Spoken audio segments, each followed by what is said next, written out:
Enjoy watching me suffer. I'll explain in more detail why I decided to commit this insanity at the end of the video, but basically I decided to run 10 miles. I was just falling asleep and it was one of those last thoughts that popped into my head, like, hey buddy, you'd run 10 miles tomorrow. I knew this wouldn't be healthy and I might damage some stuff, since the longest run I've ever done was 5 miles, which might sound like it's already basically 10, but trust me, the distance might be doubled, but the pain increase is exponential. So I planned out some basic stuff to make sure I didn't explode. Also, if you're wondering what light motivation is, no, you don't know me, don't worry about it. So this is basically what I did. The next morning, I woke up at the ridiculous time of 6:31 AM, took a shower in liquid nitrogen to wake up, ate cereal for the first time in 2 years, not a joke, because I've heard eating carbs before a run was good for you, and so I stockpiled some bananas in case I got hungry. I warmed up for like 2 minutes, and then I uttered a prophecy. I'm walking towards the track right now. I don't think if I do stop, I'm not going to stop because I just got, muscularly tired or cardio-wise tired. I'm going to stop because some random muscle is just going to like start hurting so bad that I just can't walk forward. And it's not even going to be like my quad or something. It's going to be like my trapezium, I'm telling you. Well, sure hope that doesn't happen. Anyways, I got to the stadium and the sun was still pretty low, but I knew it would get very hot very soon. So many people here. Honestly, it might be suspicious. This is like a school track, so I might get kicked out. Although, I did see like one guy in the distance running somewhere there. And I don't think he's affiliated with the school, so I think I'll be fine. Just clicked like start run on Apple Watch and then somehow knew I was on a track. Honestly, that was kind of messed up. So, I started mile 1. The weather was pretty nice, and the first mile went more or less smoothly like I expected. Every mile I'd go to the and drink water because I didn't feel like dying of dehydration poisoning. Wait, I swear that's real. Dehydration poisoning. Mile 1, 10% of the way there, baby. Mile 2, I was starting to get a little worried about the sun. Starting to bake. I think I just gotta run slightly faster or I'm just gonna die. Then again, David Goggins ran like 200 miles in the hottest place on earth, so why am I complaining? Then something crazy happened. I closed my exercise ring. Yeah, my exercise ring closed, I know.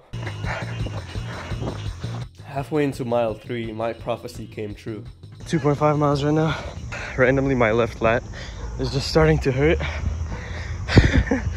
Might be from breathing in too much or something, I don't know, but I'll walk for like a minute just in case, because I don't want to like make it so bad that I physically can't continue running. Most important thing is to finish these 10 miles. It worked. Remember the guy in the distance? Well, we've been running in opposite directions, so every quarter mile or so we'd run past each other and just, nod. Like acknowledge our presence. I think it was pretty old. He could be anywhere from 60 to 80, so that was pretty crazy. Here, he changed the direction, so now I was running directly behind him, and he was going fast. Faster than me, at least. Basically 3 miles. It's actually not as bad as I thought. I think I'll be able to do this pretty easily, actually. Famous last words. Why did I have to say that? Mile 4, I was starting to slowly go insane. Mile 5, I was starting to slowly die. I finished mile 5 and got my first cramp. 5 miles. Oh god, it happened. I have a cramp. I had to take a brief bathroom break, so I ate a banana just because, and also because I was getting hungry, but I was only halfway done. Mile 6, I became a soccer player. Messi! And I also talked to the dude that was running there with me. Just talked to the dude. He seemed very chill. Asked me how many miles I was at. I said like 5. He said, oh yeah, cool. I'm like 5.5 myself. And it's like, bro's been running like an extra 3 miles per hour on me the whole time. And like, he's probably 50 years older than me. So it's just showing something. I also broke my running record. This is officially the most I've ever run in my whole life. I mean, run/walked, I guess.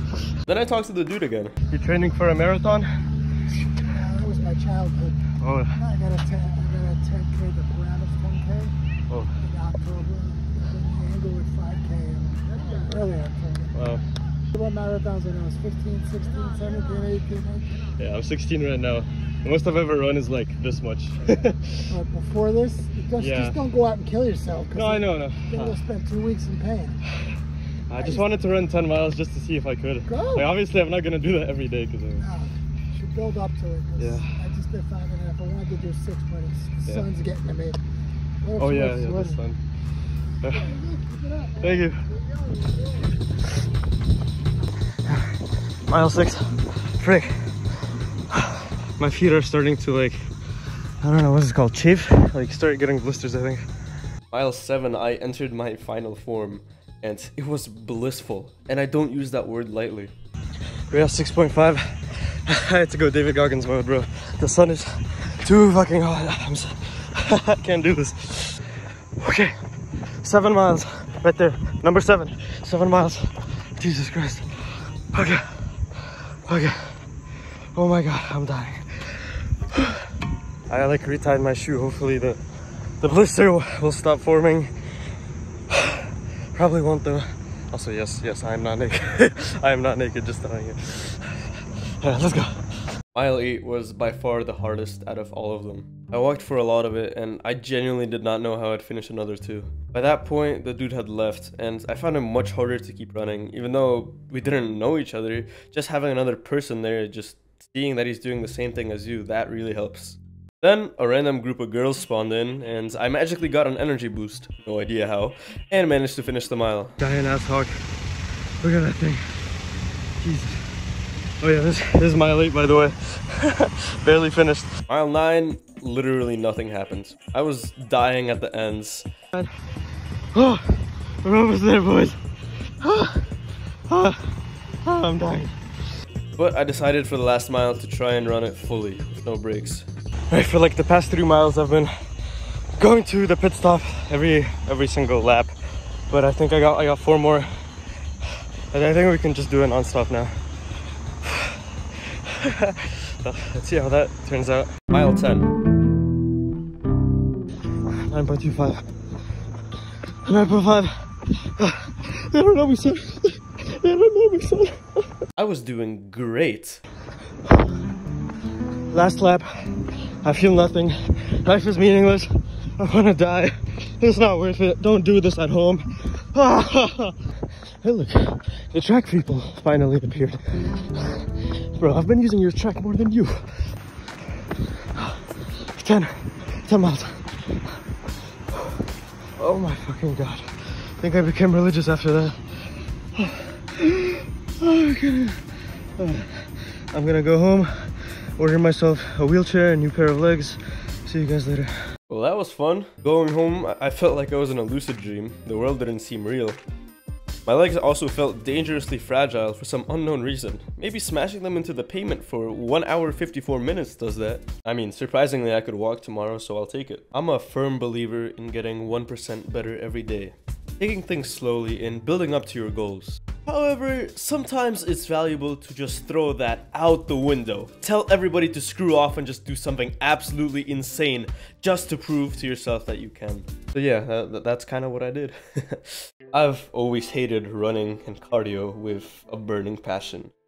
But I knew of no better way to become disciplined. That's a side note, but if you're starting self-improvement and you've been procrastinating, literally just go out on a run. It can be like a 3-minute run right now.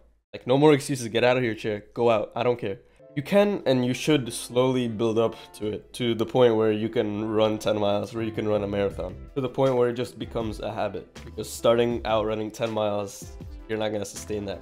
But I wanted to test myself and use a special ability that every person has access to, but almost every person is afraid to use. Like in a video game, we all have a basic attack. But then we have a special attack that takes up a lot of energy, a lot of mana, but deals a lot of damage. In this case, the basic attack, what most people would do, is start off running a few miles every day. But the special attack, let's say, is running 10 miles. In the world of discipline, or I guess in the real world, once you break past a limit, that is no longer your limit. You'll never struggle the same as you did before you broke that limit. That means you've leveled up. But running 10 miles, just one day randomly, that would break past a limit that could take me weeks, maybe even months to build up using my basic attack. So I just saved a month of progress? Let's go? Well, kind of. You should probably consider doing this only when you've considered all of the possible drawbacks, because there are a lot of drawbacks. I didn't do this to make the most progress with running. This isn't the most optimal way to get good at running. I did this for my mind. This is not a healthy, natural progression for your physical body, but for your discipline, it's amazing. So decide for yourself. Also, just to prove how insane I am, I did this run without AirPods, because most people and I usually run with AirPods listening to music, podcasts and stuff. I didn't do that just so I could maximize the pain as much as possible, and therefore make the most progress with my mind, with my discipline, which is the whole point of this whole thing. So yeah, that's how I'm gonna explain my reckless behavior to people in the future. Although they'll probably think I'm a masochist or something. Alright bro, thank you for watching. I hope you enjoyed. I hope you learned something. I have a free Discord server you can join right now. We can talk about discipline and stuff there. I'll hop on calls. And yeah, if you enjoyed this, subscribe, go do some push-ups.